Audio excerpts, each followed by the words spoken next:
Hello and welcome to another Photoshop video. In this one I want to consider the selection tools. So essentially, how do we select different parts of the image, right? So obviously we've got the marquee tools here, right? So if I simply drag out, I'm going to select, and you can see that the box there is expanding in both in the X and the Y here as far as I want out. And it's starting from the registration point, for instance, we could say is this point here at the top left. Now, if we hold down Shift, that exact same will be true as well, but you see as I go out here, and I go out here, it's not doing much. It's constraining it to a square. And we can see that's also true if we use the elliptical. So if I do this way, we can get an oval shape will go down here. If I hold down Shift, it will constrain it to a circle.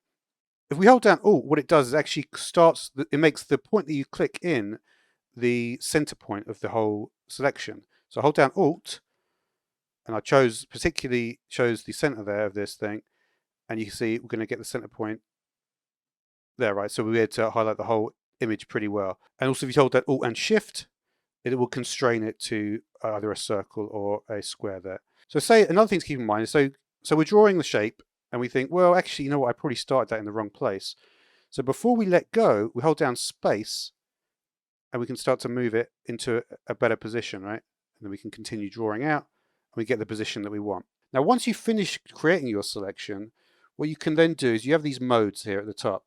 And if we take a look at the 4 modes, so this is the normal mode, new selection, and then we have add, subtract, and then intersect.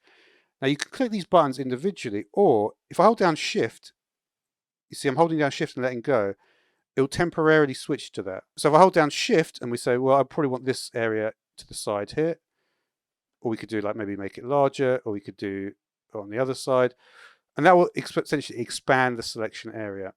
Now if we hold down Alt, it will go to this one, which is subtract. So we could do subtract, and then we could just say I don't want this area here at all, and we could remove it back down. Now say we hold down Alt and Shift, that will go to this one, the intersection. So if we draw, say, a shape here, only the intersection, so that small area here, will be selected. So that's essentially how to do all the different selection tools in Photoshop. So thanks for watching.